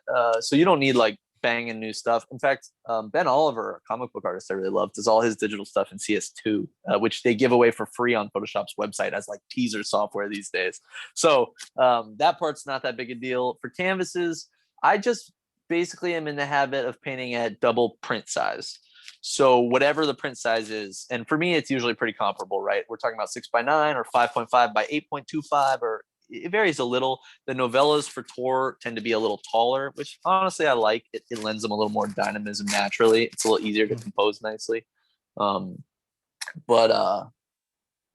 yeah, it's always double print size. So most of the files end up between like 3 and 5,000 pixels long on the longest side. It's not huge. And for Magic cards, I paint very small, right? Because they're so tiny. But As I have to always. imagine it's more difficult when it's like so tiny. Because I mean, at some point, you kind of look at it and you go, does it really have to be that detailed? It It's so doesn't. Yeah, tiny. it does. It doesn't at all. And that's a fun Magic when you kind of get over it. Is a fun job because you can. I think a lot of illustrators these days, they don't take enough risks. I'll say. I'll even say that about myself in general. But I'm trying to take more. And you realize you can take risks on the job pretty easily at a certain point. Like, you're getting paid as long as the client's happy, whatever. So just see what you can get away with. And with Magic, they have very long lead times. If they think it's too loose, they'll let you know. But there's some pretty loose stuff on there. And so, I'm playing more these days with like, what can I not paint? What can I get away with? Where do I like it not painted or looser or less informational? But the way I was trained to paint is very focused on thumbnail read. So for me, it's not any more or less difficult, however big or small the final is.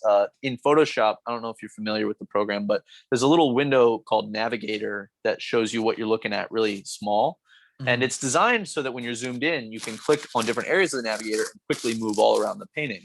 But what it really does is it's like a live generated thumbnail preview. It's always at thumbnail size and just sits in the corner of Photoshop. So most of the time when I'm painting, I'm looking there. I'm like painting on the bigger canvas because I need a certain amount of room to make the marks with my arm and stuff. But I'm only really looking at how it affects things in the navigator. Like if we were talking about things like being like justified or clear, like I was painting a dragon recently, which I'd never done before, so that was really interesting.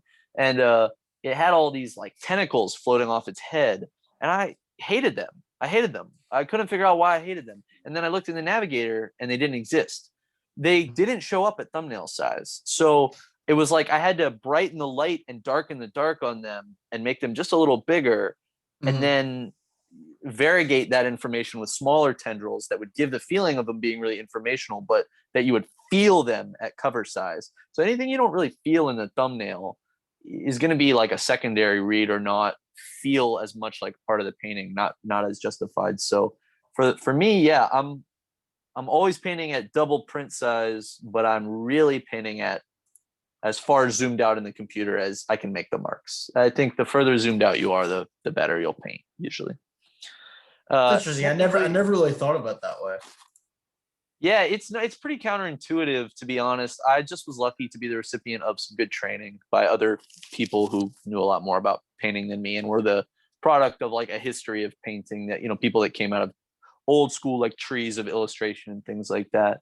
The only other technical consideration I'd say, it's nice if you think about where type goes and things like that, but you still can't let those areas feel empty. You need a cover that feels full, not too full. You want space for things to breathe, but it needs to feel informational and yet have room for type. So that's a lot about your value control. That's just something you'll, as an artist, always work on your own anyway. But then, CMYK versus RGB. There's a lot of colors in the computer, and there's not that many in a printer. So it's very important to find ways to make your paintings feel colorful in a way that will reproduce. I think a lot of my early covers printed and they felt kind of gray, and I wasn't using a lot of intermingled color, like a green pixel next to a red pixel next to a yellow pixel, for example. I don't get down to the pixel level, obviously, but when you take a JPEG, if you zoom way the hell in on a JPEG in Photoshop, it's got all these grainy different colors that even if the skin tone is all very homogeneous, it seems, it feels like juicier for some reason. It's the colors vibrate off each other, and so you have to learn to really take advantage of that on covers, because they just don't have the oomph. When you see like a movie poster online, you better believe they have used colors that are not allowed if it's an online promo image only, because on the internet they are allowed. So you have a very different set of responsibilities for someone like, if it's like the short story art that only gets seen online, or if it's a promo thing, yeah, crank that CMYK illegal green, get it in there, give them cancer, it's so green. But on a cover, you have to do justice with how can colors print. And so there's a really easy way in Photoshop. If you hit Control-Y, it'll show you a live preview of your color space in CMYK. So you're painting in RGB, but you're seeing in CMYK. And a lot of times if I'm like, I don't know what's going on with the color, but it's kind of bugging me, and I do that, just that check, I'm like, oh, these colors aren't even allowed. I have to key the whole thing down and then enhance the color that is left to get it in a place that will print. But the printed object is, I think it's, like I said, I don't really believe in A or B. I don't want it to just look good online or just look good in the stores. I want it to do both. And so I'm trying to figure out more and more about that. But that's about it in terms of technical kind of specs. like where that balance is. Not even a balance, but how can you make it seem that you didn't sacrifice on either front? How can your images be competitive on the internet where they will compete, and competitive on the bookstores shelves where they will compete? Because I've tried like sending a client 2 different files and saying like, this one's only for the web, this one's only for print. Don't mix them up. Guess what happens?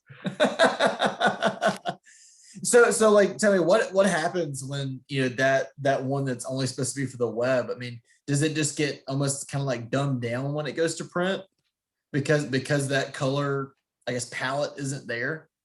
It gets dulled down a little, and also it's usually too dark. For print, like the ink actually dries into the paper in a way that the darker colors clot together more than the lighter colors, because the darker colors actually require more ink, right? And so the lighter colors, you're more seeing the paper tone actually. And so you need to have I have a method of lightening the images for print that's progressive. So the lighter colors get lightened less and the darker colors get lightened more. And that file will print really nice and it will look like what I painted on the screen. But if you show it on the internet, it will look like a nightmare. And the one that was designed to be shown on the web will also look like a nightmare. It will just look like a dark, dingy nightmare. And so there's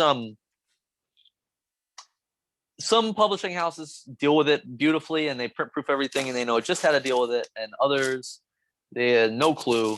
More and more I'm trying to paint in a way where it doesn't matter if they have a clue, and that usually is a more technically sound form of painting anyway, so it matches my goals on both fronts: make a better cover, make better art. And I really think the two, they go hand in hand so often that there are specific goals in this industry, but at the end of the day, you still gotta just make a really cool, good thing. So cool.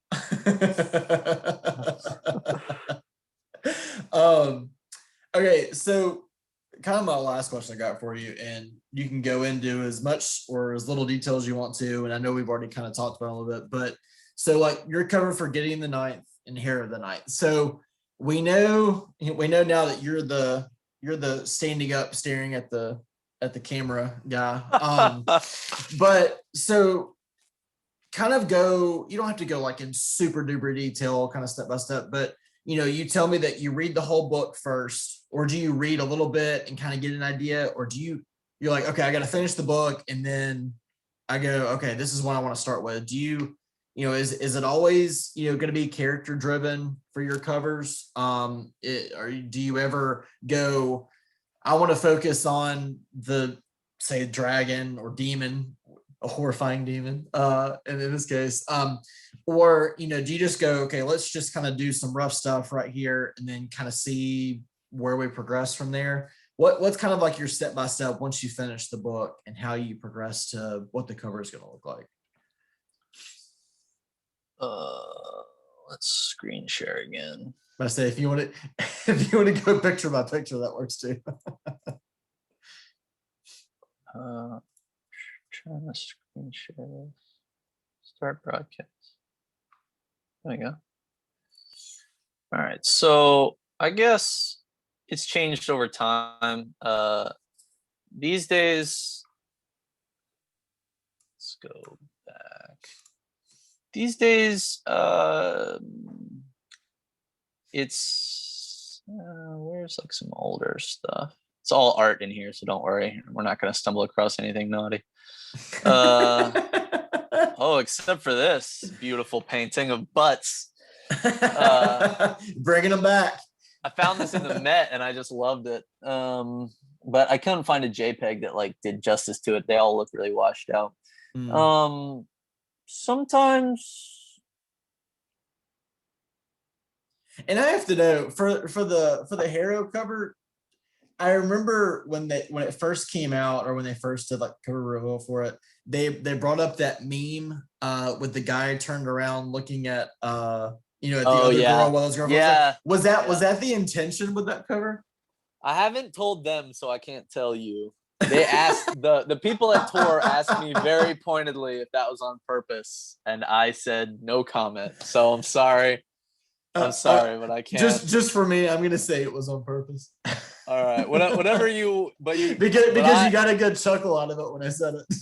I can, yeah, but I can't say for sure. Confirm nor deny. I'm not really finding what I want in here. Mostly this is just other people's art that I've saved in like cool reference photos and stuff like that. Geez, yeah, this is a lot of other people's really good art and a lot of my old junky stuff. I was looking for some sketches, but it looks like I tend to not move them over. Let's see. This is really early stuff. Maybe I deleted all the sketches. Anyway, I guess what I'm really trying to say is maybe the sketches for Gideon are on here though. They should be. That job got done around this time in the chronology, but no, I don't see it. Yeah, well, no worries. I nowadays, so I read the book And then I like to have a couple days or at least a day or two to think about it. I think one of the things with me, like I said, I'm very able to like sink in and focus on something, but I've also learned how to really utilize not doing that. And the fact that I kind of live in this art lifestyle where this stuff's always going on. I can't remember, somebody from like, it was like a founding father or somebody who had this great quote that was like, you should never go to bed without a request to your subconscious. And so I try to just let these like kind of simmer. Like I always know like what painting I'm going to do next. And I think of that one mentally as kind of being on deck. And if I can have something else I'm working on in between, like read the book and then I have to finish another painting. When you're finishing a painting, you're thinking about technical things about that painting, but your subconscious is working really hard on the next painting. And so you're cycling through things, and usually very quickly these days, an image will appear.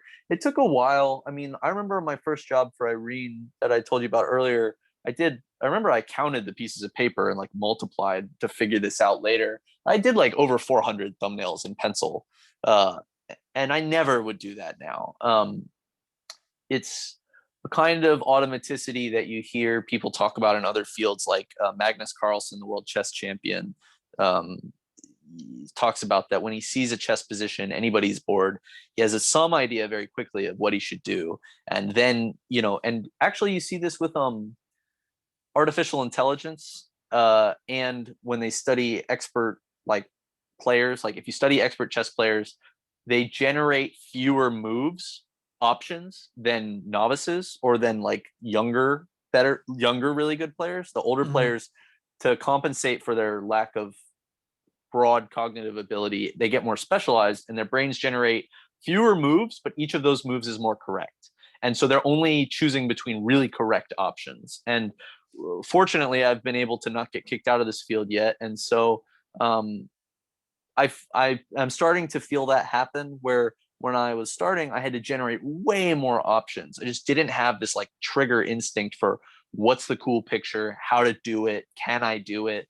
But things really congeal over time. And a lot of times now, I really just see the thing to where I'll do like one sketch sometimes now, especially if it's a self-published client, unless not, that sounds like I give the self-published clients less, but honestly, because I only have one person to please and they don't have to go to a meeting. Like when I send 3 sketches to a client, I know which one's the best one, which one really does the book justice and I think would be the best to paint. But they've got a lot of people to convince, and that's not always the way. More and more these days, I'm getting my guesses right, but it took a while to get that dialed in. And so a lot of times with the self-published people, I'm a lot more confident to just be like, here's the one, let's do this. If they don't like it, great, we'll do another one. Here's the new one. But it might have been like Picasso or somebody that was like, I don't know who said it originally. Recently, I heard David Downton just be like, the longer I work, the worse it gets. And with iterating images, it's like that too. Sometimes you stumble on something that you can save through like combining things. But as an artist, you learn to combine things up front and figure it out, like how can we make it cool? How can we make it cool? So the image kind of shows up, and then you just have to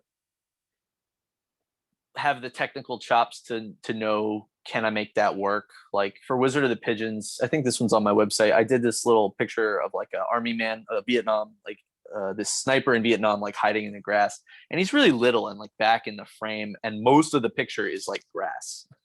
And I had that idea for the image, and I knew the color palette because I go on a walk in the evening around my neighborhood, and there's this one house that has these really dim orange lights, and all they're in like this twilight lighting. They get this blue green in their yard, and then there's like these bright, they feel bright and they're warm, but they're really dark actually, these dark orange lights that come out of their window and light up the blue green. And I was like, that's the palette. And okay, that's cool, that's the palette. And I've got the image, this little army man, and then the grass.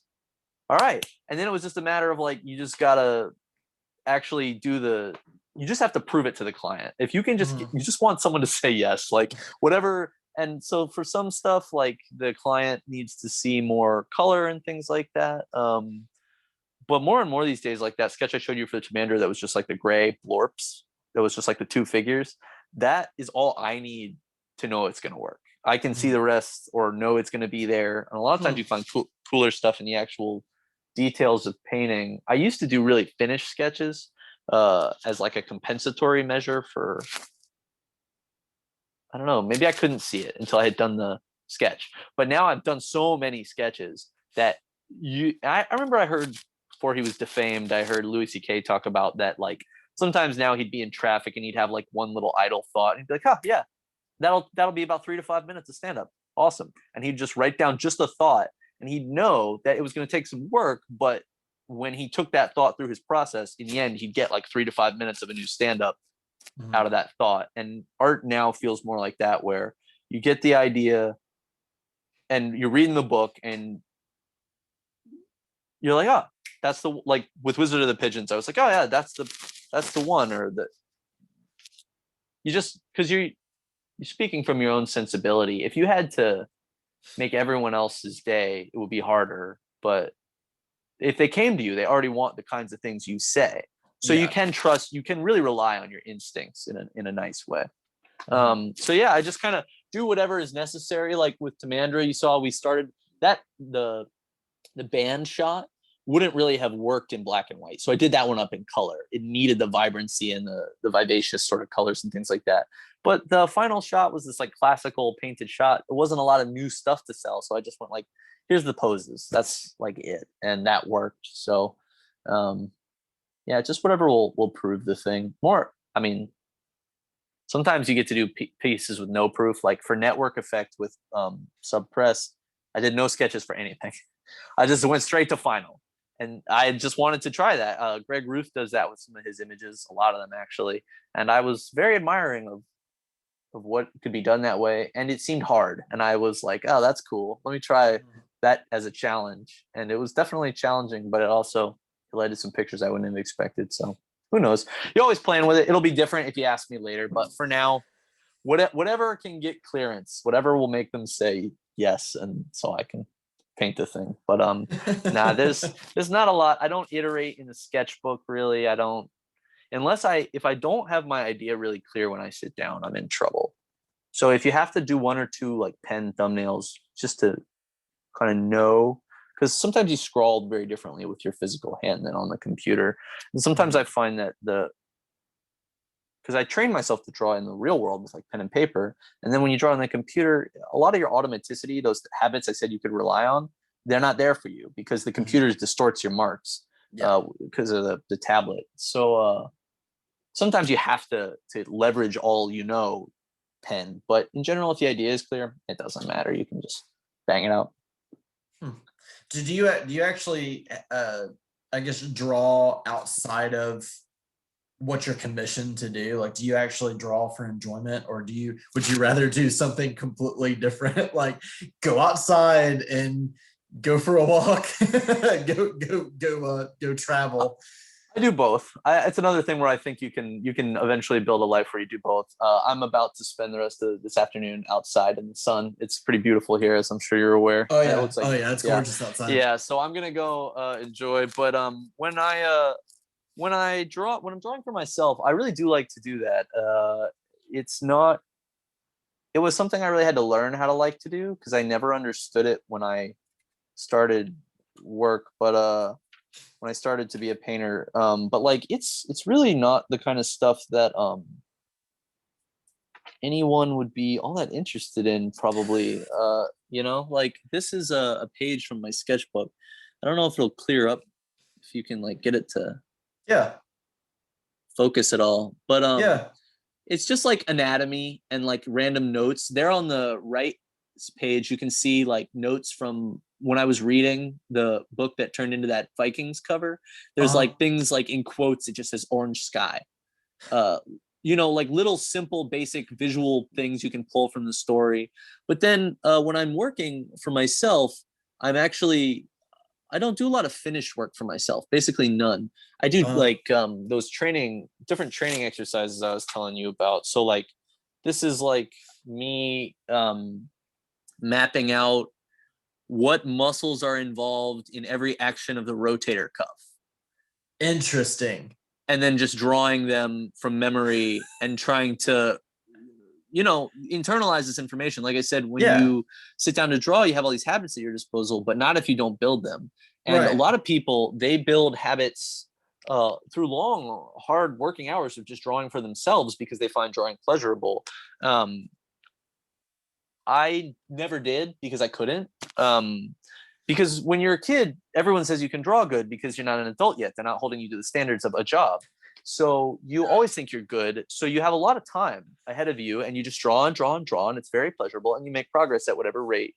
And other different people seem to fall into different routines. I think the people that are seen as the most talented tend to be the ones that have accidentally fallen into drawing patterns that teach them a lot. So they're just naturally getting skill as they work and do something that's enjoyable, and they get praised for it. So it's a very virtuous upward circle. I had to sort of artificially engineer circles like that for myself because the world is telling me, you can't even get an internship, bro. You suck. You're really bad at drawing, and everybody you look up to is amazing. So you got to deal. And so I really spent the first year or two of my art training not learning how to do art, but learning how to learn and train, and reading all these books on, like, there's a broad neuroscience community that studies expertise specifically, and how expertise is linked in with habits and cognition and memory and the subconscious and all this different stuff. And that's a great passion of mine, to really analyze people who are amazing at stuff. How are they amazing at it? How they think is usually qualitatively different than how other people think about the same topics. Like when I was saying, I only look at the thumbnail navigator and paint as far zoomed out as possible. That's not necessarily all that clear from the work. And it's not something that I would think to do if I hadn't been taught it. But there's other things I do that I did teach myself. That, it's always a balance of whatever, just using whatever you have at your disposal, but it's different. It's usually something kind of different that comes through training. And so learning how to train, and then how finding outlets for that training. So when you're asking, is it always going to be a figure?